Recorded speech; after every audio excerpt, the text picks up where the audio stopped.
Halo Sobat Dunia Seribu Besar, semoga Sobat selalu diberi kesehatan, panjang umur, dan rizki yang melimpah, amin. Sebelum masuk ke alur ceritanya, jangan lupa dukung channel ini ya dengan klik subscribe, like, komen, dan share, terima kasih. Mari kita lanjutkan perjalanan, Tianlong. Keesokan harinya, siang hari terbit, menerangi ibu kota kekaisaran Loret Empire. Tianlong sangat lelah kemarin, jadi dia tidur di kamar yang ditugaskan kepadanya, dan setelah memastikan dia tidur, dia tinggal bersamanya selama beberapa jam, menatap wajahnya sebelum akhirnya meninggalkannya. Setelah bangun, Tianlong bisa menebak kemana dia pergi dan bersorak karena dia mulai mengirimkannya dari kemarin. Bagaimanapun, dengan jubah yang menghiasi mereka dan singgasana di aula singgasana, tidak perlu banyak waktu baginya untuk mengetahui bahwa mereka seharusnya adalah raja dan mungkin ratu, atau pasangan yang lebih hebat, kaisar dan permaisuri. Pintu tiba-tiba terbuka, dan dia bisa melihat seorang wanita parubaya mengenakan pakaian pelayan kekaisaran memasuki ruangan. Dia membungkuk dengan sikap hormat sejenak dan berjalan ke arahnya. "Permisi, Yang Mulia." Seolah memberikan peringatan, dia terlambat menggenggam tangan pria itu dan membawanya ke kamar mandi, menanggalkan pakaiannya, dan membersihkannya. Tianlong menjadi kaku sepanjang waktu. Dia bahkan tidak lama melirik ke arah pelayan wanita parubaya itu karena lekuk tubuhnya agak basah dan terlihat melalui pakaiannya. Dia menatap wajahnya dan melihat bahwa dia cantik dengan sendirinya. Orang seperti itu kebetulan adalah seorang pembantu. Tianlong membayangkan dari cara dia berpakaian mirip dengan wanita lain di tempat ini, hanya saja pakaiannya agak berbeda, mungkin lebih megah. Setelah dia dibersihkan dan didandani, dia merasa lebih segar, lebih dari apa yang dia rasakan saat mandi biasa. Singkatnya, indranya menjadi agak normal, dan perasaan kacau itu benar-benar hilang dari pikirannya. Apakah bak mandinya diisi dengan sesuatu yang meremajakan? Saya ingat baunya aneh. Tianlong membayangkan. Pelayan kekaisaran parubaya itu menggenggam tangannya dan berjalan menuju ruang belajar. Di ruang belajar, Claire berdiri dan tidak sabar menunggu putranya muncul. Karena suatu hal, dia agak gagal memandikan putranya sendirian. Jadi dia mandi dan menyegarkan diri sebelum datang ke sini. Berderit, pintu terbuka, dan pelayan itu melepaskan Tianlong. Dari dalam, dia melihat orang yang dia kenali sebagai ibunya. Dia tersenyum tulus dan melebarkan lengannya saat melihatnya. "Davis Loret, datanglah ke ibu." Tianlong tercengang melihat tingkah lucunya seperti ini. Orang ini seharusnya adalah ratu atau permaisuri, bukan? Dia segera menyembunyikan kebingungannya dan menjaga penampilannya sebagai anak berusia 3 tahun. Dia lebih memperhatikannya dengan rasa ingin tahu, tidak menanggapi ajakannya. Claire kemudian mengulangi apa yang dia katakan dengan isyarat lain. Tianlong kemudian dengan hati-hati dan perlahan mendekat seperti bayi belajar berjalan untuk pertama kalinya. Dia tidak berakting, tapi sangat sulit untuk menggerakkan tubuhnya yang tidak bergerak sejak lahir. Dia tidak mengetahuinya tetapi menganggapnya sebagai jiwanya yang tersinkronisasi dengan tubuh anak ini. Claire dengan tangan lebar, siap untuk memeluk. Tianlong berjalan ke arahnya dan diliputi oleh perasaan hangat itu lagi. Dia memeluknya erat dan berharap dia tidak akan pernah hilang dari pandangannya lagi. Berderit, pintunya ditutup, dan pelayan istana meninggalkan ruang belajar. Semenit berlalu, namun mereka tetap seperti itu. Tianlong agaknya merasa agak berbeda, namun sama sekali tidak terkekang. Perasaan ingin menangis menggenang dalam dirinya, sepenuhnya membuatnya mengerti bahwa tubuh anak yang sedang berkembang ini entah bagaimana mempengaruhinya, emosinya. "Mungkin, aku menyatu dengan jiwa anak ini, bukan?" Tianlong menelan ludah karena dia memiliki pemikiran yang menakutkan. "Davis, ibumu akan menjagamu dan membimbingmu mulai sekarang dalam hampir semua hal, mari kita mulai dari dasar, oke?" Claire sedikit melebarkan bibirnya dan tersenyum seperti bidadari. Tianlong berkedip saat dia tiba-tiba merasa bahwa dia memiliki senyuman termanis di dunia, begitu cerah namun tenang. Dia menggenggam tangannya dan menyuruhnya duduk di kursi. Kemudian seolah-olah tidak peduli pada dunia, dia mulai mengajarinya bahasa dunia.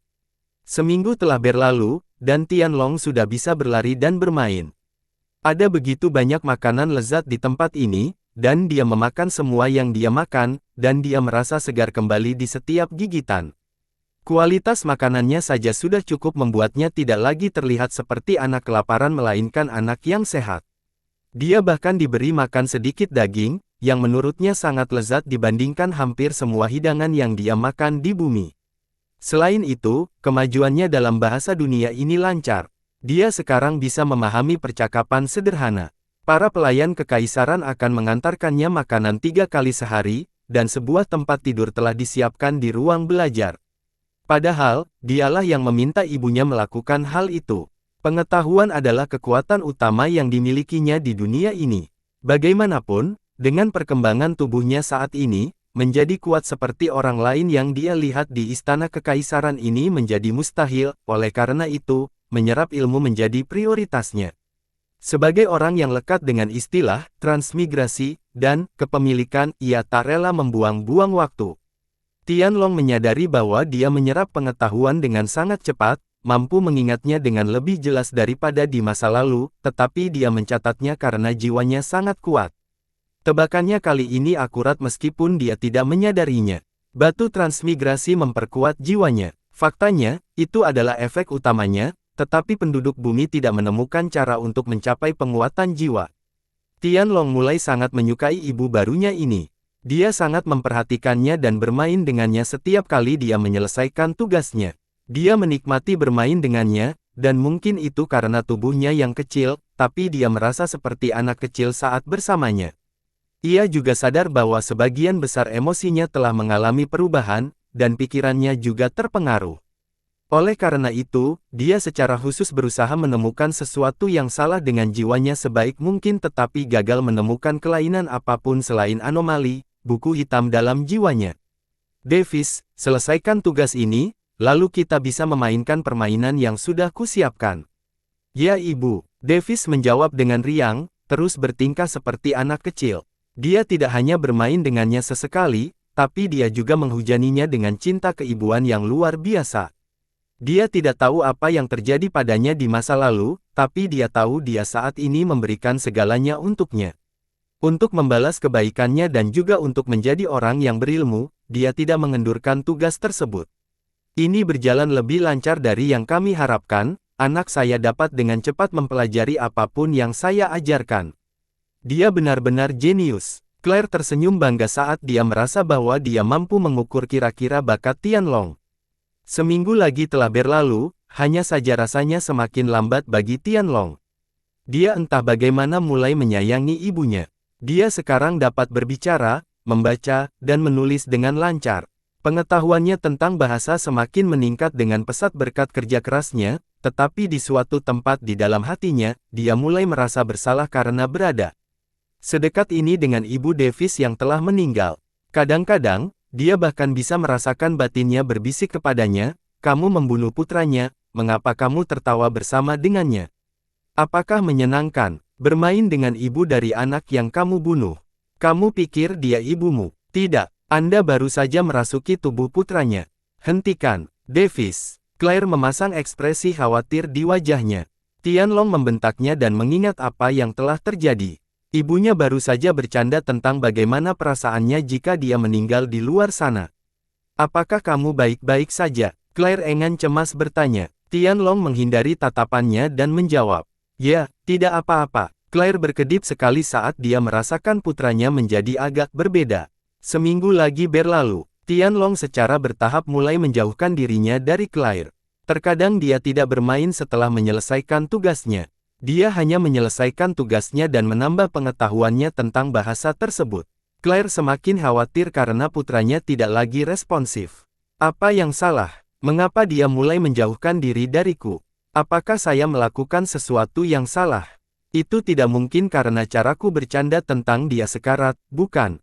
Claire berpikir bahwa dia telah melakukan sesuatu yang salah, kemudian dia merasa bahwa dia pada akhirnya akan menjadi dirinya yang dulu lagi seiring berjalannya waktu. Minggu keempat, banyak kejadian yang terjadi, namun Tianlong lupa bagaimana menghadapi ibunya dengan ekspresi normal di wajahnya.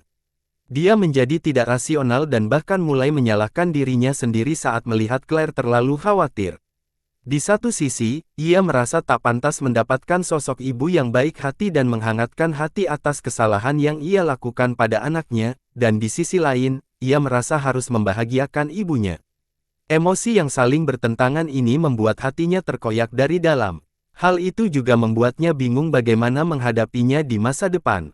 Ini semua adalah emosi baru baginya karena dia tidak memiliki sosok ayah atau ibu di masa lalu karena dia adalah seorang yatim piatu. Di ruang belajar, Davis. Sebuah suara penuh kerinduan bergema di telinga Tianlong. Ibu. Tianlong menatap Claire sejenak sebelum menghindari tatapannya untuk yang kesekian kalinya. Hanya melihat mata ungunya yang murni dan jernih saja sudah membuatnya merasa terbebani. Dia bahkan berpikir untuk melarikan diri dari tempat ini, tapi setiap kali dia meninggalkan ruang belajar, dia bisa melihat pengawal istana menjaga dengan ketat di setiap jalur dan lorong. Lihat aku, Davis. Claire memohon dengan ekspresi bermasalah di wajahnya. Tianlong perlahan berbalik untuk melihat kembali padanya. Apakah ibu melakukan kesalahan? Kenapa kamu tidak berbicara dengan ibu lagi? Claire menggigit bibirnya saat matanya menjadi basah. Tianlong tetap diam. Apakah tempatnya tidak bagus? Apakah aku memperlakukanmu dengan salah? Apakah karena aku bercanda tentang kematianmu? Tianlong tiba-tiba merasa tak tertahankan saat mendengar nada suaranya. Dia merasakan hatinya tercekat kesakitan mendengar apa yang dikatakan ibunya. Claire masih tidak tahu kenapa putranya menghindarinya. Hal ini menyebabkan rasa sakitnya jauh lebih besar daripada saat dia menghilang. Melihat dia berada di hadapannya, namun bersikap seolah dia tidak ada membuat dia merasa cemas dan tertekan. Tianlong tetap diam seperti anak kecil yang diliputi rasa bersalah. Bagaimana mungkin dia tidak merasa bersalah? Meski tidak secara langsung namun tidak langsung, dia tetap membunuh putranya, dan itu adalah sesuatu yang tidak akan dia jadikan alasan atau bahkan mengabaikannya. Dia bersumpah bahwa dia akan menjalani kehidupan sesuai perannya juga, tetapi dia tidak mengharapkan skenario ini. Sama sekali. Melihat wajahnya, Claire menarik napas dalam-dalam. Setelah aku kehilanganmu, kupikir aku tidak akan pernah melihatmu lagi. Aku tidak punya keinginan di dunia ini selain kamu kembali dengan selamat. Setiap hari tanpamu adalah siksaan bagiku. Kupikir aku telah kehilanganmu selamanya, tapi kamu kembali. Anakku kembali padaku, belajar denganku, bermain denganku, dan kenapa? Claire terisak, kenapa kamu tidak berbicara dengan ibu lagi? Tianlong diliputi rasa bersalah setelah mendengar itu, membuat pupil matanya gemetar. Claire tiba-tiba memeluk putranya dengan paksa. Tianlong mencoba menjauhkan diri darinya, tapi tidak ada gunanya. Kekuatannya yang kecil bahkan tidak membuatnya mampu bergeming. Davis, jangan pergi. Tolong bicara dengan ibu. Aku ingin Davisku kembali. Tolong kembalikan Davisku. Claire menangis dengan air mata mengalir di pipinya sementara lengannya memeluknya dengan seluruh emosinya. Aku tidak tahan lagi. Seolah-olah Tianlong mengalami pukulan hebat ketika dia dipukul dengan semua sensasi ini. Ibu, dia merasakan sakit hatinya dan mengepalkan tinjunya. Brengsek, aku tidak akan lari dari ini lagi. Dia langsung memeluknya dengan lengannya yang rapuh dan menyatakan dengan suara serak, Davismu ada di sini, ibu. Davismu tidak pergi kemana-mana. Saya masih di sini. Pada saat itu, Tianlong menerima identitas barunya, Davis Loret, dengan sepenuh hati. Tiba-tiba, cahaya cemerlang bersinar dan mulai berputar di sekitar glabella Davis sementara jiwanya mulai membentuk dirinya menjadi bentuk bola. Claire menyadarinya saat matanya melebar menunjukkan keterkejutan. Dia tidak bisa mempercayai matanya sendiri saat dia melihat wajahnya yang dipenuhi kebingungan. Davis, kamu mencapai Nas. Nas Chancel Stage. Dia bergumam dengan tercengang. Setelah jeda beberapa menit, Davis membuka matanya. Dia tidak bisa memahami apa yang baru saja terjadi, tapi dia pasti bisa merasakan perubahannya secara intrinsik. Seolah-olah jiwanya mulai tumbuh dan memperoleh bentuk secara tiba-tiba. Dia juga tahu bahwa dia dapat mengingat kenangan masa lalunya dengan jelas seolah-olah dia sedang mengalaminya. Ini membuatnya sangat terkejut. Claire menyeka air mata Davis dan tersenyum bangga. Kamu telah membuat ibu bangga, Davis. Tunggu, saya menangis. Davis tidak dapat memahami apa yang sebenarnya terjadi dalam jiwanya sekarang tetapi memutuskan untuk bertanya karena dia merasa harus mengetahuinya. Bu, ibu, apa yang terjadi padaku tadi? Davis, kamu baru saja maju ke tahap jiwa baru lahir. Claire berseru gembira. Nada suaranya mengandung rasa tidak percaya yang sangat besar, tapi di saat yang sama, dia terdengar sangat bersyukur. Tahap jiwa yang baru lahir. Apa itu? Davis mempunyai gambaran tentang hal itu sejak dia mendengarnya saat belajar tetapi memutuskan untuk tetap bertanya. Claire terkikik, konyol, untuk ini, kamu perlu tahu tentang sistem budidaya. Biarkan aku menjelaskannya kepadamu secara perlahan. Davis sangat bersemangat mempelajarinya. Dia telah melihat binatang ajaib seperti wyvern itu dan binatang ajaib lainnya dan bahkan orang-orang yang terbang di luar istana kekaisaran. Bohong jika dia mengatakan bahwa dia tidak tertarik. Ada 3 jenis sistem budidaya. Claire mulai menjelaskan, pertama, budidaya pengumpulan esensi. Kedua, budidaya tempering tubuh, dan ketiga, budidaya penempaan jiwa. Claire menyeringai dan menunjuk ke dahinya. Apa yang kamu capai barusan adalah tahap pertama dari budidaya penempaan jiwa, tahap jiwa yang baru lahir. Apa yang telah kamu lakukan adalah prestasi yang sangat luar biasa, Davis. Biasanya, hanya orang yang telah mencapai tahap ketiga dari sistem budidaya pengumpulan esensi, tahap inti berputar, akan dapat maju dalam budidaya penempaan jiwa karena jiwa manusia agak lemah. Kamu tidak bisa merasakannya, tidak sampai kamu mencapai tahap inti berputar. Davis merasakan kesulitan untuk mencapai prestasi ini di usianya dengan kata-katanya, tetapi mengingat usia sebenarnya, atau mungkin usia jiwanya, dia merasa bahwa hal itu harus ditetapkan untuknya. Tetapi bahkan jika itu adalah manusia berumur 100 tahun, makhluk fana itu masih tidak dapat merasakan jiwa mereka. Davis bisa menebak fakta ini, tapi dia gagal mempertimbangkannya. Faktanya, Davis hanya mampu mencapai Naschen Soul Stage karena 2 kondisi, jiwanya yang kuat karena efek penguatan batu transmigrasi dan fakta bahwa dia telah berhasil menaklukkan Heart Demon-nya yang saat ini dia tidak tahu. Davis mengambil waktu sejenak untuk memahami apa yang dia katakan. Davis, Claire memanggil putranya dengan ekspresi serius. Dia terbangun dari kesurupannya. Apakah kamu membangkitkan kenangan kehidupanmu sebelumnya? Boom! Davis tampak seperti kucing yang ekornya diinjak. Dia segera mengambil langkah mundur karena hal ini benar-benar tidak terduga baginya, atau haruskah dia mengatakan bahwa dia agak gagal mempertimbangkan saat menerima semua pengetahuan baru ini dan lengah. Claire segera memeluknya lagi, tidak melepaskannya. Tidak apa-apa, Davis, kamu tidak perlu mengatakan apa-apa, kamu tetap anakku. Ini tidak mengubah apapun. Dia buru-buru menghiburnya. Ibu, maafkan aku. Davis mulai menangis dengan air mata membasahi pipinya. Dia hanya bisa membiarkan dia salah memahami situasinya. Tidak ada gunanya berbohong karena kecurigaan sudah tertuju padanya, dan dia telah tergelincir.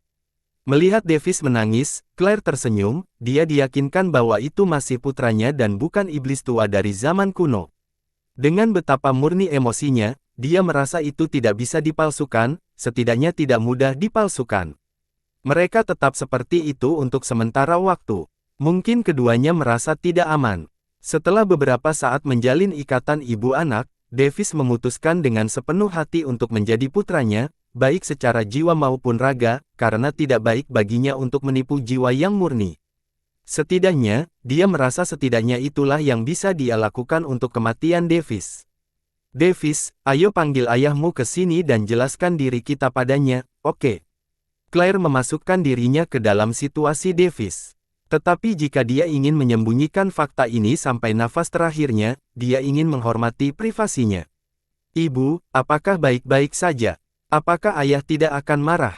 Davis merasa was-was. Jika lebih banyak orang mengetahui fakta ini, maka nyawanya bisa dalam bahaya. Ayah Davis, Logan, telah mengunjunginya beberapa kali untuk bermain dengannya, meskipun lebih ketat, karena dia ingin putranya menjadi keras kepala saat menghadapi kesulitan. Davis merasa ayahnya mempunyai banyak beban di pundaknya, jadi mereka tidak bisa terikat pada level yang dia dan Claire capai. Ayahmu akan marah hanya jika kamu tidak memberitahunya, jika kamu mengungkapkannya, dia akan mulai percaya dan mempercayaimu sampai batas tertentu. Sebenarnya, dia adalah orang yang santai dan tidak tegas sama sekali. Jika kamu jangan katakan padanya, dia mungkin sepenuhnya tidak mempercayaimu karena kamu tidak punya cara untuk menyembunyikan kultivasimu untuk saat ini. Claire menjelaskan dengan niat terbaik dalam pikirannya. Dia juga percaya bahwa Logan akan mempercayai kata-katanya dan tidak menyakiti Davis. Kalau begitu aku akan menuruti ibu. Davis berbicara sedih dengan ekspresi menggemaskan di wajahnya. Dia percaya bahwa meskipun situasinya memburuk, mungkin ibunya akan melindunginya. Dari sudut pandangnya, meskipun Kaisar tampaknya adalah orang yang memiliki status terhebat, dia memperlakukan permaisuri, boneka, ibunya setara dengannya, dan juga sangat menyayanginya. Cantik, Claire mencubit wajahnya seolah dia tidak pernah puas dengan ekspresi imut itu. Claire kemudian menghubungi suaminya melalui kristal seukuran kepalan tangan, memberitahunya bahwa dia ingin segera bertemu dengannya. Ibu, apa itu? Ini kristal transmisi. Ini digunakan untuk menghubungi siapapun pemilik separuh lainnya. Ada banyak jenis kristal, nanti akan kujelaskan padamu. Mendengar penjelasannya, Davis menganggukkan kepalanya. Beberapa detik kemudian, Logan membuka pintu ruang kerja dan menutupnya. Dia memiliki ekspresi tegas di wajahnya. Namun, ekspresinya tiba-tiba menjadi riang. Hahaha, ada apa sayangku? Apa pentingnya kamu membuatku terburu-buru ke sini sendirian? Logan kemudian menyadari tatapan aneh putranya dan kemudian berbalik terkejut, tahap jiwa yang baru lahir. Dia tidak bisa mempercayai akal sehatnya. Davis dan Claire saling berpandangan dan menganggukkan kepala. Logan segera menyadari suasana serius di ruangan itu. Logan, Davis, dan aku punya sesuatu yang penting untuk diberitahukan kepadamu, Claire memberitahu dengan ekspresi tenang di wajahnya. Kamu dan Davis, biarkan aku mendengarnya kalau begitu. Logan kemudian memasang penghalang yang terdiri dari kekuatan jiwanya, mengetahui bahwa itu penting. Kekuatan jiwa tidak lain adalah jenis energi yang lahir dari hakikat jiwa. Semakin jauh seseorang meningkatkan budidaya penempaan jiwanya, semakin jauh kekuatan jiwa orang tersebut akan meningkat dan ditingkatkan, menjadi lebih kuat. Claire kemudian menjelaskan rangkaian kejadian yang terjadi beberapa menit lalu. Jadi, maksudmu putra kita telah mendapatkan kenangan kehidupan sebelumnya. Logan memasang ekspresi aneh di wajahnya. Pada dasarnya, ya. Claire memasang ekspresi tak berdaya. Terjadi keheningan sesaat, meski terasa sangat canggung. Logan menarik napas dalam-dalam, lalu menatap Davis, tapi tatapannya tidak lagi menatap anak laki-laki. Dia melepaskan tekanan berat yang berasal dari jiwanya. Davis gemetar, tatapan ayahnya tajam, dan tekanan yang tiba-tiba melanda dirinya. Dia merasa seolah jiwanya digelabela ditekan, membuatnya bahkan tidak bisa menggerakkan jarinya. Logan, Claire membela anaknya saat dia melangkah maju. Diam, aku hanya ingin menanyainya untuk saat ini. Ekspresi Logan tidak stabil saat dia melambaikan tangannya. Itu sangat mengejutkan Claire. Siapa kamu? Logan bertanya dengan nada serius. Davis, jawab Davis tanpa banyak perubahan pada ekspresinya. Bagaimanapun, dia sudah menduga hal ini. Dia merasa bahwa dia pun akan melakukan hal yang sama, membenarkan apapun yang dia ragukan dengan metodenya sendiri. Bohong, apa yang kamu incar? Ayah, aku tidak menginginkan apapun. Davis meneteskan air mata secara tidak sengaja. Dia tidak menginginkan apapun, dan tubuhnya yang belum berkembang gagal mengendalikan emosinya setelah dicaci maki dan dituduh secara tidak benar oleh orang yang dia kenali sebagai ayahnya. Jangan panggil aku ayah. Logan malah memasang ekspresi berat di wajahnya. Ayah, tolong, gumam Davis. Dia tidak ingin membuat keterasingan apapun di antara mereka bertiga. Dia memiliki ekspresi sedih di wajahnya. Dia merasa seolah-olah dia tidak tahan lagi. Logan, kamu sudah keterlaluan. Claire berteriak dengan ekspresi marah di wajahnya. Logan menghela nafas sambil mengambil kembali tekanannya dan menarik kembali pandangannya.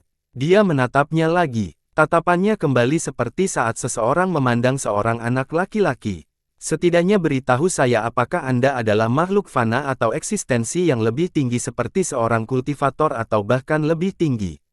Aku manusia fana. Setelah hening beberapa saat, Davis memilih menjawab tanpa mengalihkan pandangannya. Tatapannya bersinar murni tanpa niat jahat. Logan bisa merasakan gejolak jiwa Davis seiring dengan perasaan di balik kata-katanya. Jika dia berbohong, maka dia akan mengetahuinya. Tidak ada gejolak yang tidak biasa dalam jiwanya, jadi dia setidaknya bisa memverifikasi bahwa putranya tidak berbohong. Mungkin, hanya pembohong kawakan yang bisa mengendalikan gejolak jiwa mereka, tapi dia tidak ingin melihat putranya sebagai salah satu dari mereka. Logan menghela nafas lega. Dia menggendong Davis dan berbisik, "Maaf. Saya hanya bisa melakukan ini demi keselamatan keluarga kami." Davis menganggukkan kepalanya, tidak mengingatnya. Dia tahu bahwa ayahnya mengambil tindakan berdasarkan keamanan keluarga dan pasti sangat mengkhawatirkan putranya. Dia tahu bahwa masa lalu ayahnya sangat rumit dan bahkan berat. Claire berjalan ke arah mereka saat dia merasa berbesar hati. Keluarga itu kemudian saling berpelukan, mungkin karena merasa tidak nyaman dengan rasa tidak aman mereka. Pelukan mereka menghangatkan hati, dan itu adalah kenyamanan terbaik yang bisa mereka rasakan saat ini. "Suamiku, lelukonmu terlalu berlebihan." Claire menggoda Logan sambil mencoba mengurangi suasana yang berat dan canggung. "Aku tahu, aku minta maaf." Logan memilih untuk mengakhiri topik yang memalukan namun penting itu saat itu juga. Terlalu banyak mitos di dunia ini sehingga dia tidak bisa mengabaikan kelainan putranya.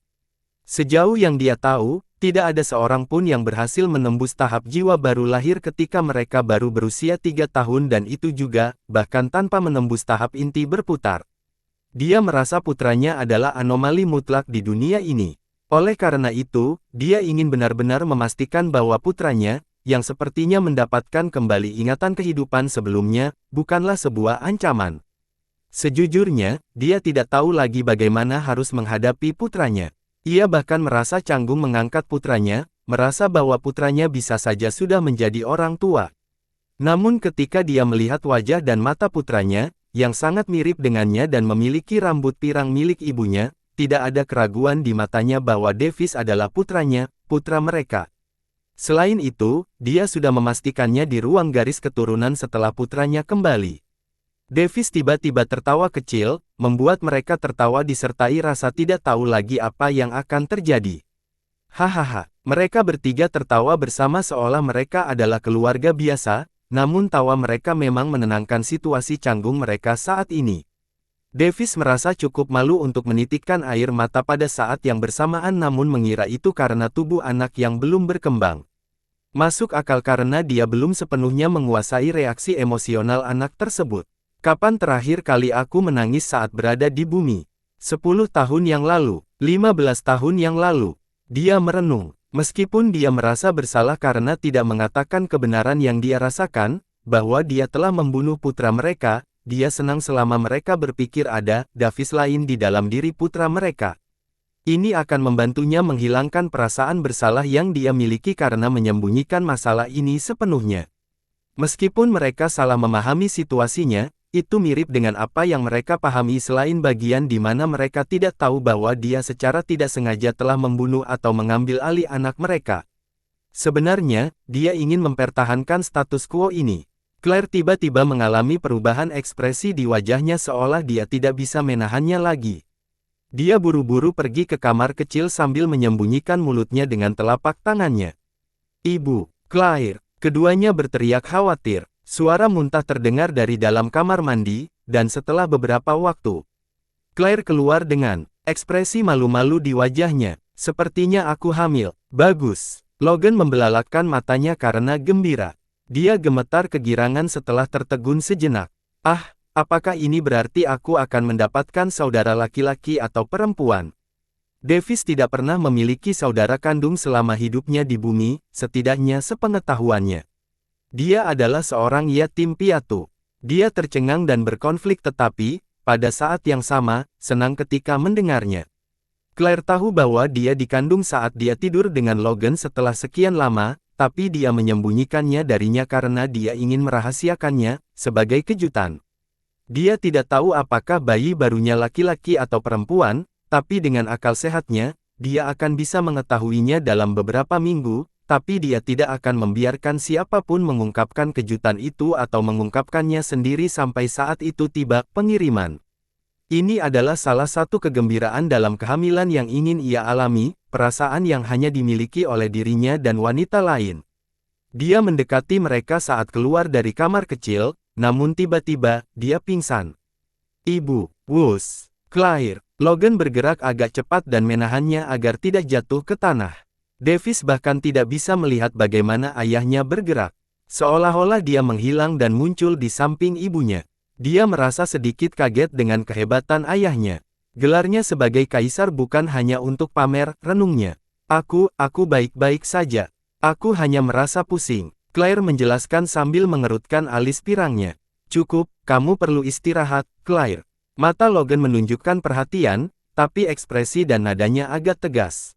Dia menoleh untuk melihat putranya dan berkata, Davis, ibumu perlu istirahat. Saya mengerti. Davis berbicara agak cepat dan menganggukkan kepalanya. Wanita menjadi sangat lemah ketika mereka hamil, meskipun mereka memiliki kultivasi yang kuat. Itu adalah fakta yang diketahui secara luas, tetapi Davis tidak mengetahuinya.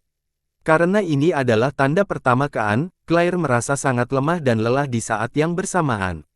Para pelayan kastil tidak memiliki cara untuk mengetahui atau memprediksi karena Claire menghabiskan sebagian besar waktu bersama Davis dan hanya pergi pada malam hari untuk bertemu dengan Logan setelah Davis tidur. Tidak perlu khawatir, Davis. Ibu akan segera kembali padamu. Claire menghiburnya, seolah-olah cintanya padanya tidak terbatas, tidak peduli apakah dia telah mendapatkan ingatan sebelumnya atau tidak. Aku akan menunggu, Ibu. Davis mengangguk lagi. Davis kemudian melihat mereka meninggalkan ruang kerja. Dia memperhatikan punggung mereka ketika mereka menghilang dari pandangannya dan meninggalkannya sendirian. Davis, samar-samar namun lembut tertawa, hah. Aku mendapatkan orang tua yang penuh kasih sayang di dunia ini, dan yang lebih penting lagi, aku akan mendapatkan adik laki-laki juga. Itu adalah sesuatu yang tidak bisa aku dapatkan bahkan jika aku menginginkannya. Aku hanya bisa berharap bahwa aku tidak akan melakukan hal bodoh yang mengganggu keluarga tercinta ini. Davis menghela nafas sambil memikirkan masa depan. Apa ini? Tiba-tiba, Davis merasa samar-samar dia bisa mengakses buku hitam yang menggali jiwanya. Dia tidak punya cara untuk menyenggolnya di masa lalu, yang membuatnya tidak berdaya, tapi sekarang. Apakah itu karena dia memasuki tahap jiwa yang baru lahir? Haruskah aku mencoba menggunakannya? Davis merasa tergoda, tapi dia menahan diri. Tidak, saya tidak boleh melakukan sesuatu yang mencurigakan saat masih berada di istana kekaisaran. Ayah memang memasang semacam penghalang di sini, jadi mungkin, dia atau orang lain mungkin bisa memantau tempat ini. Apa yang Davis tidak ketahui adalah bahwa penelitian tersebut sudah memiliki penghalang, formasi pertahanan yang dibentuk secara normal untuk bertahan dari serangan. Hanya saja Logan telah memasang penghalang yang lebih kuat dari itu, berguna untuk menyembunyikan suara dan gelombang kultivasi seseorang. Selain itu, Davis tidak mengetahui bahwa selalu ada ahli tersembunyi yang melindunginya secara rahasia. Di tempat tinggal permaisuri, kamar permaisuri, Logan menyuruh Claire beristirahat di tempat tidurnya. Dia menatapnya dengan sinar lembut di matanya. Claire kembali menatapnya dengan cinta dan kelembutan. Keduanya telah melalui situasi hidup dan mati bersama ketika mereka bertemu, bertengkar, saling mencintai dalam keadaan yang berbeda, dan terakhir, sebelum pemberontakan, mereka bersatu. Kisah mereka mungkin yang paling transendental di dunia ini karena jarak mereka berjauhan. Selama pemberontakan, meskipun Claire telah mengabaikan Logan selama 3 tahun karena kesalahan yang dia berikan padanya karena dia telah kehilangan Davis, dia tidak menyukai wanita lain selain dia. Dia benar-benar jatuh cinta dan sangat mencintainya. Dengan statusnya sebagai kaisar, jika dia menginginkannya, dia bisa memiliki ratusan selir. Namun dia memilih untuk tidak melakukannya, bahkan sampai mengumumkan secara terbuka bahwa siapapun yang mencoba memaksanya menikahi wanita lain akan ditangani dengan berat, dan memang ada kasus seperti itu juga. Claire kebetulan melihatnya dengan matanya sendiri. Logan, Davis adalah putra kita. Claire tiba-tiba berkata dengan ekspresi khawatir muncul di wajahnya. Aku tahu. Logan menghela nafas dalam-dalam, tidak peduli apa, memiliki ingatan kehidupan sebelumnya atau tidak, dia tetaplah putra kami, aku tidak akan melakukan apapun padanya. Claire menjadi bingung, lalu kenapa kamu? Bagaimana jika dia adalah orang jahat di kehidupan sebelumnya? Logan menggerakkan sudut bibirnya menjadi ekspresi tak berdaya. Tidak, dan tidak mungkin anakku akan menjadi jahat bahkan di kehidupan sebelumnya. Claire menjawab dengan tatapan keras kepala. Itulah mengapa aku ingin memastikan. Logan menjelaskan dengan tenang. Keluarga Loret sangat menjunjung tinggi perdamaian dan kehormatan dan tidak akan bertindak jauh untuk melakukan perbuatan jahat dan tercela. Kekaisaran Loret adalah satu-satunya kekaisaran di benua laut besar yang tidak berperang dengan kerajaan lain. Kerajaan-kerajaan yang berdekatan sedang dalam keadaan perang, dan itulah sebabnya kerajaan ini tidak diserang oleh kerajaan-kerajaan lain selama kerusuhan internalnya. Meskipun masa-masa damai telah menyebabkan beberapa pengkhianat memberontak, namun kekuatan mereka masih tetap kuat. Tapi pertahanannya lengah. Penyebab pemberontakan lebih merupakan sebuah peluang. Kematian kaisar sebelumnya, ayah kekaisaran Logan, terbukti menjadi kesempatan tepat untuk membunuh dan membantai seluruh keluarga kekaisaran. Kecuali Logan, hampir semua anggota keluarga kekaisaran yang berada di ibu kota dibunuh. Adapun mereka yang berada di luar juga diawasi dan diburu. Itu sebabnya Logan mengambil tindakan segera dengan mengusir putra satu-satunya, mempercayakan tugas tersebut kepada Ray Nolan, kepala keluarga bangsawan berikutnya yang berada di kamp mereka. Ada 8 keluarga bangsawan di Kekaisaran Loret secara keseluruhan. Hanya 2 keluarga bangsawan yang tidak mengambil bagian dalam pemberontakan, sementara 6 keluarga bangsawan lainnya bergabung sepenuhnya untuk melenyapkan keluarga kekaisaran. 2 keluarga bangsawan kemudian bergabung dengan kamp keluarga kekaisaran untuk membantu memadamkan pemberontakan. Kedua keluarga mulia ini disebut keluarga Nolan dan keluarga Cauldon. Tentu saja, di akhir pemberontakan, 6 keluarga bangsawan dimusnahkan oleh tentara Logan Kekaisaran Loret yang berkumpul atau dikurung di penjara khusus yang disiapkan untuk eksekusi total setelah petinggi dari 6 keluarga terbunuh. Hanya kepala dari 2 keluarga bangsawan, keluarga Farnwen dan keluarga Hawkwood, yang berhasil melarikan diri dengan luka parah. Membuat Claire beristirahat, dia kemudian meninggalkan kamar Claire dan pergi ke aula tahta untuk mengumumkan masalah kehamilan. Rakyatnya mengucapkan selamat dan memujinya. Dia merasa agak canggung. Meskipun dia adalah kaisar, dia belum menerima ajaran tentang bagaimana menjadi kaisar karena dia berada di urutan kelima tahta, pangeran kelima di masa lalu. Dia suka bebas dan tidak terkendali tetapi tidak punya pilihan selain menjadi kaisar. Dia hanya bisa mengambil posisi ini karena keluarganya di ibu kota telah dimusnahkan seluruhnya. Hanya saudara ketujuh dan kedelapannya yang masih hidup dan mungkin berada di suatu tempat di luar sana, berpetualang di zona bahaya, namun dia juga tidak memiliki sarana untuk menghubungi mereka. Mungkin, mereka telah kehilangan nyawa bahkan tanpa jenazahnya utuh. Kasus seperti itu juga biasa terjadi, tapi dari penyelidikannya, keluarga bangsawan yang memberontak sepertinya tidak tahu tentang kedua saudara laki-lakinya, oleh karena itu, menyebabkan dia punya harapan. Logan telah kalah banyak dalam perang internal ini, dan dia sangat membenci 6 keluarga bangsawan karenanya. Dia berharap bisa menemukan dan membunuh 2 kepala keluarga Farnwen dan keluarga Hawkwood, yang melarikan diri. Satu-satunya pendukungnya adalah istrinya, Claire. Kemudian putranya, Davis, menjadi ahli warisnya. Namun kini, dia merasa menjauhkan diri dari putranya. Bahkan keadaan menjadi canggung di antara mereka bertiga. Oleh karena itu, dia merasa konyol karenanya. Di dalam hatinya, dia merasa bahwa dia harus melakukan hal yang benar. Jadi, pada malam hari setelah banyak pertimbangan, dia memutuskan untuk mengunjungi putranya, Davis. Davis ada di ruang kerja. Dia masih berminat untuk belajar tentang dunia ini dan karenanya, pandangannya terkonsentrasi pada salah satu dari banyak buku yang disimpan di rak buku di sini. Tubuh anak itu telah sangat mempengaruhi dirinya, dan dia sangat menyadari hal itu. Meski dulu ia mendambakan cinta kekeluargaan, bukan berarti ia menginginkannya sekarang, namun tak disangka ia mendapatkan keluarga yang penuh kasih sayang melalui tubuh anak yang dimilikinya dan bahkan bersumpah akan menjalani bagiannya. Ia merasa tidak boleh mengecewakan keluarga ini, setidaknya demi anak yang dimilikinya. Namun, dia punya tekad sendiri, atau bisa dikatakan dia mengarahkan fokusnya pada hal lain daripada memikirkan kejadian sebelumnya. Ketuk, Davis. Sebuah suara terdengar dari balik pintu. Kedengarannya tidak tegas, tapi ragu-ragu. Ayah. Davis berbalik dan berdiri. Dia menyipitkan matanya karena merasa agak bingung kenapa ayahnya datang berkunjung saat ini, namun kejadian sebelumnya membuatnya segera sadar.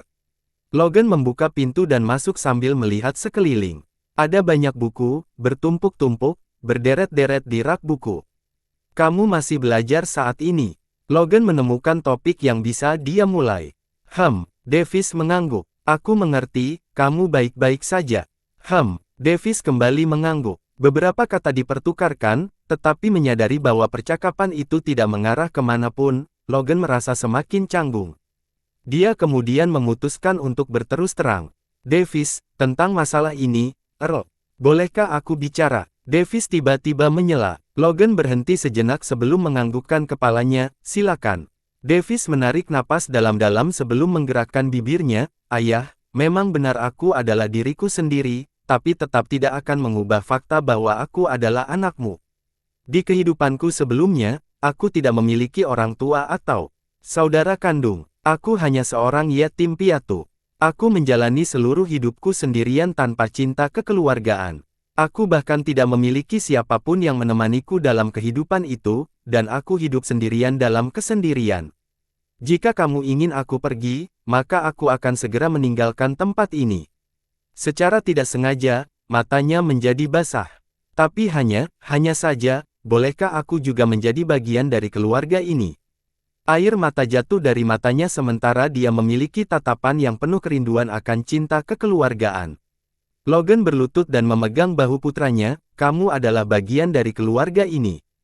Dia menjawab dengan tegas, matanya penuh tekad dan komitmen untuk masa depan. Hari berikutnya, Ibu Davis, Claire mengungkapkan keheranannya saat wajahnya berubah menjadi kasih sayang. Dia awalnya berpikir bahwa dia tidak akan bisa bertemu dengannya untuk sementara waktu karena kejadian sebelumnya terasa agak dipaksakan. Davis mendapat izin dari ayahnya untuk bertemu ibunya. Meskipun keadaannya baik-baik saja sekarang, masalah hati sulit untuk dipahami. Masih sulit bagi ayahnya untuk segera menerima status quo. Adapun kapan dia akan menerima Davis dengan sepenuh hati, hanya waktu yang akan menjawabnya. Ibu, bagaimana kabarmu? Melihat Claire benar-benar senang melihatnya, dia tahu tidak apa-apa baginya untuk bertingkah seperti anak kecil lagi. Meskipun tidak perlu berpura-pura, dia merasa bahwa dia harus seperti ini dan tidak bertindak di luar karakternya. Gambaran seorang anak berusia 3 tahun yang bertindak seolah-olah dia mengetahui semuanya akan membuatnya semakin malu dan tidak pada tempatnya dalam kenyataan. Davis, kamu tidak tahu betapa aku merindukanmu. Kemarilah, izinkan aku menciummu. Claire memberi isyarat. Davis mendekat ke arah Claire, dan dia mendapat kecupan di keningnya. Ia semakin menyadari bahwa kejadian sebelumnya tidak menimbulkan kerenggangan di antara keduanya. Mungkin, dia melakukan ini dengan tepat agar tidak ada perbedaan di antara mereka. Melihat dia memperlakukannya dengan cara yang sama dia memperlakukannya sebelum mengetahui bahwa dia mendapatkan ingatan sebelumnya, dalam hati Davis menjadi berbesar hati. Setelah itu, Davis berbicara dengan ibunya tentang apa yang terjadi dengan ayahnya. Bagus kalau kalian berdua membicarakannya baik-baik, Davis. Ibu hanya akan menemanimu selama beberapa bulan. Biarkan aku memberimu jimat. Apa ini? Jimat itu berwarna ungu cerah, berkilau seperti permata. Itu adalah aksesori yang mampu menyembunyikan budidaya penempaan jiwamu. Selalu kenakan itu, kata Claire dengan ekspresi serius di wajahnya. Davis menjadi sangat tersentuh, namun sesaat kemudian, dia menyadari bahwa dia telah ditipu oleh ibunya kemarin. Dia menyadari bahwa dia bisa menggunakan jimat ini untuk menyembunyikan budidaya penempaan jiwa dari ayahnya. Dia memutuskan untuk mempermainkannya untuk membalasnya. Hehe, ibu, apakah aku mendapatkan monster kecil? Monster kecil, Claire menjadi bingung sejenak sebelum menyadarinya. Kamu berani mengatakan bahwa adikmu adalah monster. Claire membuat wajah penuh kemarahan palsu sambil tersenyum. Davis langsung naik ke udara dan melayang, "Hoa, apa, ibu?" Dia berjuang di udara. "Sekarang aku ingat aku belum memberimu hukuman apapun karena kamu sepertinya selalu menyelesaikan tugas jauh sebelum waktunya. Hehe, ini kesempatan bagus bagiku untuk memberimu pelajaran," kata Claire menggoda. Davis menyadari bahwa Claire menggunakan kesempatan ini untuk lebih dekat dengannya. Bibirnya terangkat, dan ekspresi imut namun menyedihkan muncul di wajahnya, yang langsung membuat Claire enggan memberikan hukuman apapun. Dia membuat Davis mendekat saat dia membuka tangannya untuk memeluknya. Davis langsung berpikir bahwa tindakannya berhasil. Saat dia mendekat, Claire membuatnya membungkuk. Bu, tampar, Davis berteriak kesakitan dan syok. "Kamu pikir kamu bisa keluar dari masalah ini hanya dengan berpura-pura tidak bersalah? Claire mendengus saat seringai muncul di wajahnya. Tamparan, tamparan, tamparan. Pantat kecil Davis ditampar begitu keras hingga menjadi merah di balik jubah kecil yang dikenakannya. Ah, tamparan itu sungguh menyakitkan tetapi masih bisa ditoleransi. Sial, aku menginjak ranjau darat. Davis berpikir, sekarang dia tahu betapa dia sangat mencintai anak-anaknya. Memainkan lelucon buruk padanya malah menjadi bumerang baginya. Itu merupakan kesalahan perhitungan di pihaknya. Davis, yang hanya melihat sisi penuh kasih sayang Claire, gagal melihat sisi menakutkannya. Demi Tuhan, dia masih menjadi permaisuri. Ibu, maafkan aku. Davis berteriak dengan permintaan maaf palsu. Bagus, kamu seharusnya mengatakan ini sebelumnya. Claire tersenyum dengan ekspresi puas di wajahnya sebelum terkikik. Sepertinya aku juga harus mengajarimu sopan santun, dasar anak nakal. Saya mendengar dan mematuhi, Yang Mulia. Ucap Davis sambil memasang wajah menggemaskan. Kamu hanya tahu cara bercanda. Claire mencoba memukul Davis lagi. Davis segera melepaskan diri dari genggamannya dan lari darinya. Haha, kamu tidak bisa menangkapku. Kembali. Claire melihat perawakan kecilnya menghilang dari pandangannya sebelum senyuman tanpa sadar menghiasi wajahnya. 3 bulan berlalu. Setiap hari dipenuhi dengan kegembiraan bagi Claire dan Davis. Dia tidak hanya mengajarinya lebih banyak tentang dunia ini, tapi dia juga bermain bersama serta belajar bersama dengannya selama 3 bulan penuh. Kemudian berbagai tutor ditugaskan kepada Davis, yang kemudian dengan tekun mengajarinya. Tidak banyak pengajar kekaisaran yang memenuhi syarat karena kebanyakan dari mereka dibunuh bersama keluarga kekaisaran, atau dieksekusi karena memihak pemberontak. Oleh karena itu, sebagian besar dari mereka adalah tutor baru yang berkonsentrasi pada topik seperti sejarah, geografi, dan mata pelajaran lain yang relevan dengan dunia kultivasi. Claire secara resmi diperintahkan oleh Kaisar untuk beristirahat selama 6 bulan tersisa. Tentu saja, kapanpun Davis punya waktu, dia pergi mengunjungi ibunya hampir setiap hari. Davis harus bertingkah seperti anak kecil di depan semua orang kecuali ibu dan ayahnya. Ayah dan ibunya mengizinkan dia melakukan itu. Bahkan, mereka malah tertawa di belakangnya. Mereka harus mengakui bahwa kemampuan aktingnya cukup bagus. 6 bulan berlalu, Logan berjalan ke sana kemari dengan ekspresi kaku di wajahnya. Meski tidak terjadi apa-apa pada Claire, dia tidak yakin lagi setelah monster seperti Davis lahir.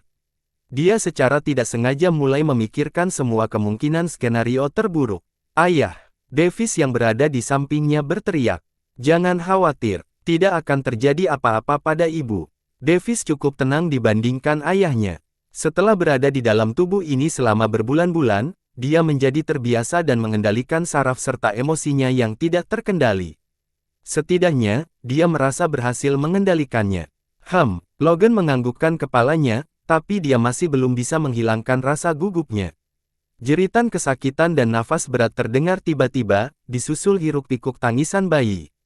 Claire, Logan buru-buru masuk ke dalam kamar permaisuri.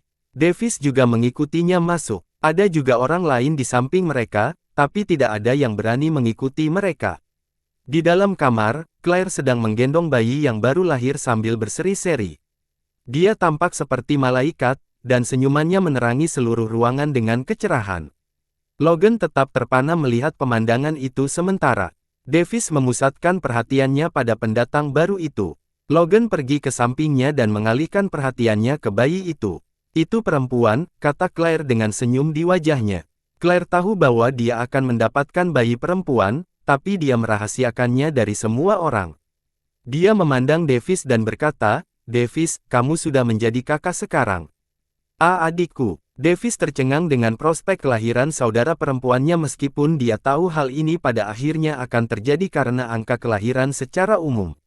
Dunia ini tidak seperti dunia modern, dan orang-orang jarang berhenti hanya dengan satu bayi, terutama karena peluang kematian seorang ahli waris sangat tinggi karena berbagai alasan, sebagian besar berasal dari konflik kekerasan.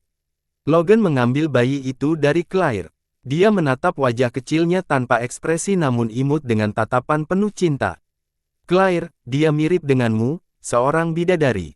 Bukankah kita sudah memutuskan jika bayinya perempuan, aku akan menamainya? Claire bertanya sambil terkikik. Ya, meskipun aku ingin. Logan memasang wajah penuh ketidakpuasan saat dia bergumam, sial. Putri kecil kita akan diberi nama Clara Loret. Clara Loret, nama yang bagus. Logan menjadi sedikit senang dengan nama ini karena terdengar mirip dengan Claire, sementara Davis terus menggumamkan nama itu di benaknya. Setahun berlalu, Davis mulai belajar tentang kultivasi selama ini. Dia menunggu 1 tahun lagi agar dia bisa mulai berkultivasi. Anak-anak di dunia ini sepertinya mulai berkultivasi ketika mereka berumur 5 tahun, namun berbeda-beda tergantung dari fisik anak tersebut. Ada anak yang mulai berkultivasi pada usia 5 tahun, dan ada pula yang mulai berkultivasi pada usia 8 atau bahkan 10 tahun. Davis, Claire memanggilnya. Ibu. Davis berada di perpustakaan kastil membaca buku tentang budidaya. Davis, saya tidak harus mengatakannya sendiri, tetapi Anda, seorang jenius yang cakap, harus tahu bahwa tidak ada seorang pun yang tidak memiliki cara untuk mengembangkan budidaya penempaan jiwa sebelum mereka mencapai tahap inti berputar. Setidaknya sepengetahuanku, aku belum pernah mendengar karakter seperti itu. Ya, kamu sudah menyebutkannya kepadaku sebelumnya, Ibu.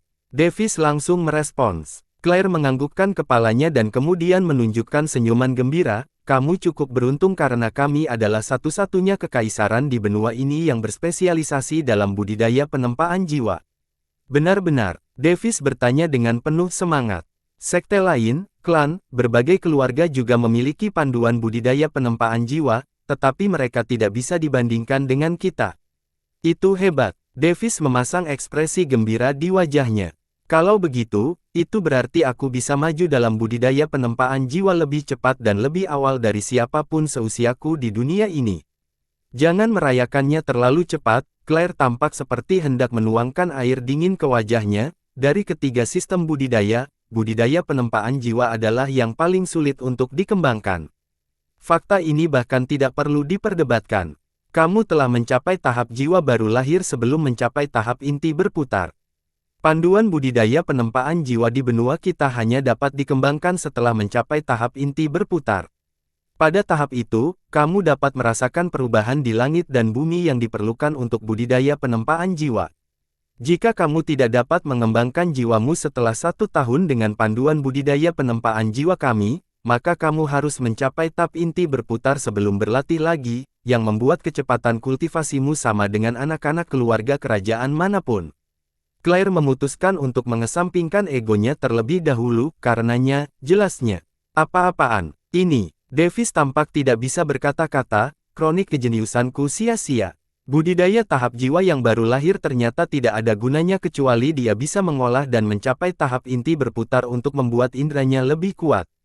Maaf, Davis, tapi saya tidak punya cara untuk mengajari Anda budidaya penempaan jiwa karena titik awal kita berbeda. Saya bisa menawarkan bantuan jika Anda berada di tahap inti berputar. Namun, kamu harus mengandalkan pemahamanmu untuk mempelajari cara mengembangkan jiwamu tanpa mencapai tahap inti berputar, kata Claire dengan ekspresi tak berdaya di wajahnya. Saya mengerti, Ibu. Davis memahami bahwa hampir semua orang tidak dapat merasakan jiwa tanpa kultivasi apapun, tetapi itu tidak akan menghentikannya untuk maju.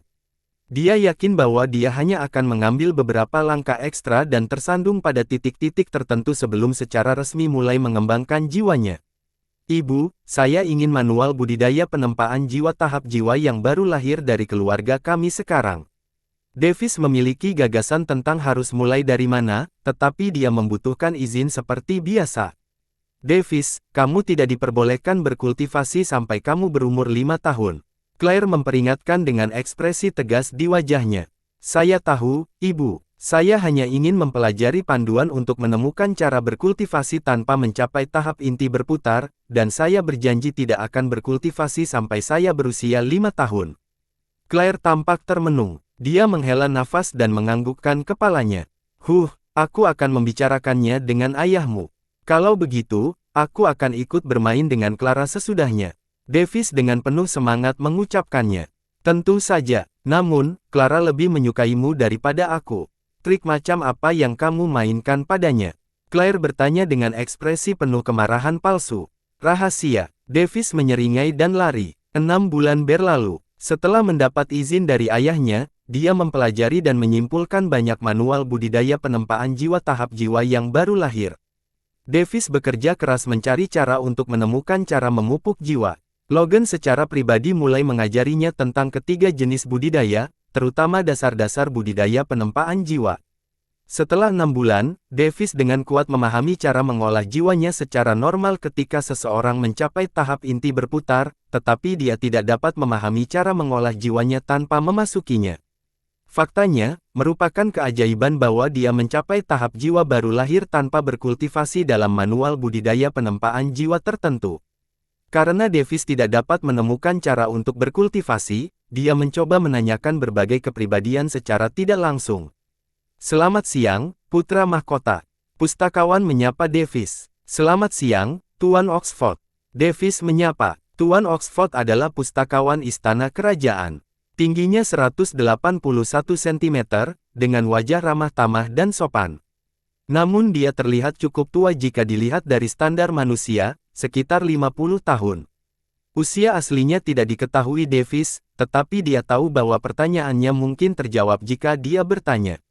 Pangeran kami sangat rajin belajar. Kekaisaran kami pasti akan stabil dan kuat di tahun-tahun mendatang. Oxford memuji dengan senyum tulus di wajahnya. Terima kasih, Tuan Oxford. Davis membalas senyumannya dengan ekspresi polos. Bolehkah saya mengajukan pertanyaan? Pangeran punya pertanyaan untukku. Aku akan berusaha menjawab yang terbaik. Pada tahap manakah Anda dalam sistem budidaya pengumpulan esensi? Davis bertanya dengan ekspresi penasaran di wajahnya. Aku berada di tahap inti berputar. Namun, itu tidak bisa dibandingkan dengan ayah kekaisaranmu yang berbakat, yang baru saja mencapai tahap benih hukum tepat sebelum pemberontakan berakhir. Benarkah ayah telah mencapai tahap benih hukum? Davis menjadi heran. Davis selesai membaca tentang dasar-dasar budidaya, sehingga ia mengetahui urutan tahapan budidaya hingga tahap kelima untuk ketiga sistem budidaya. Ya, Tuan Oxford menjawab dengan senyum bangga di wajahnya, mungkin, bangga dengan kaisar muda kerajaan Loret. Tahap benih hukum merupakan tahap kelima dalam sistem budidaya pengumpulan esensi. Sulit untuk mencapainya tanpa sumber daya dan pemahaman. Hanya kekuatan tertinggi di benua ini yang memiliki pembangkit tenaga listrik tahap benih hukum. Ayah kerajaan Logan, kaisar sebelumnya, awalnya adalah ahli tahap benih hukum, namun dia meninggal, memicu dimulainya pemberontakan. Lalu bagaimana dengan budidaya penempaan jiwa ayahku? Ohamin apakah kamu tidak terburu-buru mengetahui tentang ayahmu? Oxford menggoda namun melanjutkan, ayahmu berada di tingkat puncak dari tahap jiwa muda, tahap ketiga dari budidaya penempaan jiwa. Sementara itu, saya hanya berada di tingkat puncak dari tahap jiwa yang baru lahir. Oxford menghela nafas. Hanya tahap ketiga, dan Tuan Oxford baru mencapai puncak tahap pertama dalam budidaya penempaan jiwa. Davis terkejut dengan kecepatan lambat mereka dalam soul cultivation. Tahap jiwa muda adalah tahap ketiga dari budidaya penempaan jiwa. Ohamin tidak mudah untuk mengembangkan jiwa, Pangeran. Yang mulia membutuhkan banyak sumber daya yang dapat menguatkan dan memurnikan jiwa Anda. Selain itu, Anda perlu memahami energi langit dan bumi dan beresonansi untuk memahami misteri yang relevan, diperlukan untuk memasuki level dan tahap berikutnya.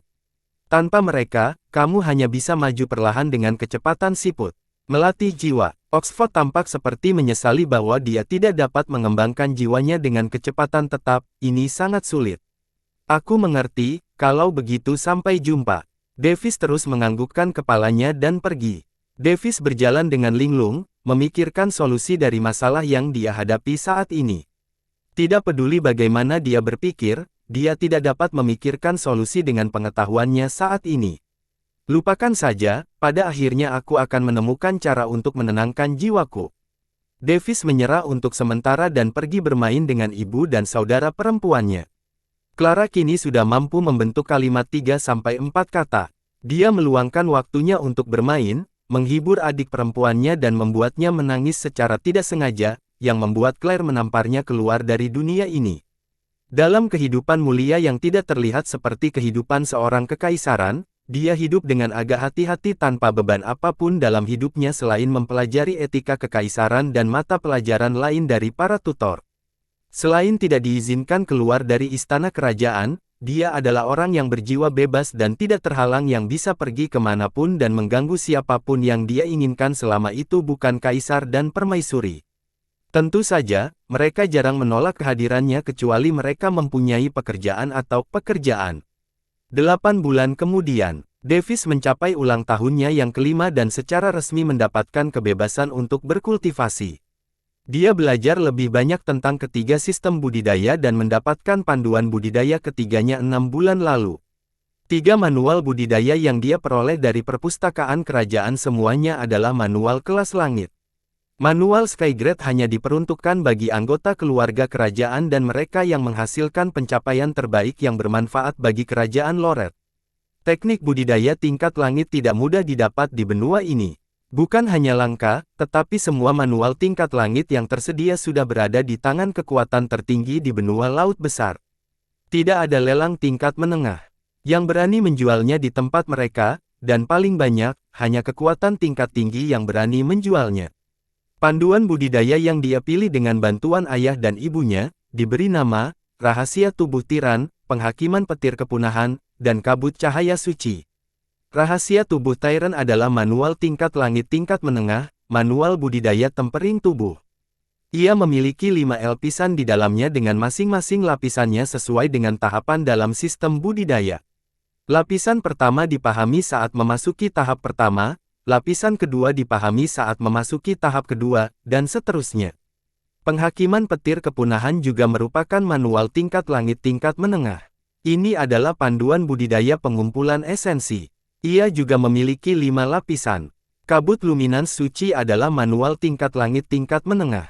Ini adalah teknik budidaya tempering jiwa, dan juga memiliki 5 lapisan di dalamnya. Tidak ada kekuatan tertinggi di benua ini yang memiliki teknik budidaya jiwa tingkat langit, setidaknya secara publik, dan hanya kerajaan Loret yang memonopolinya. Namun, masih ada beberapa kekuatan yang diam-diam memegang manual budidaya penempaan jiwa tingkat langit tetapi gagal mengembangkan ahli waris yang layak. Loret Empire memiliki 3 teknik budidaya penempaan jiwa tingkat langit. 2 manual tingkat langit tingkat rendah dan 1 manual tingkat langit tingkat menengah. Setelah mendapatkan semua panduan budidaya yang dibutuhkannya untuk membuat kemajuan dalam budidayanya, ayahnya mengajarinya tentang ketiga menaula budidaya, yang selanjutnya meningkatkan pengetahuannya hingga tahap kedua dari ketiga sistem budidaya. Ayah, saya masih belum mendapatkan gambaran bagaimana cara mengolah jiwa. Namun, Davis masih mengalami depresi. Dia lebih berhasil memahami dasar-dasar tahap kedua dalam budidaya penempaan jiwa tetapi masih gagal melihat bagaimana dia bisa mengolah jiwanya. Jangan khawatir, kamu masih anak berusia 5 tahun. Kamu punya banyak kesempatan untuk mencoba beberapa ide di masa depan. Tapi kamu dapat berkonsentrasi pada 2 sistem budidaya lainnya untuk saat ini. Logan menyadari sesuatu dan mulai pergi dengan langkah besar. Ayah. Mau kemana? Davis menjadi bingung karena diskusi mereka belum selesai. Sudah waktunya aku melakukan terobosan. Logan dengan penuh semangat menyeringai. Bersambung.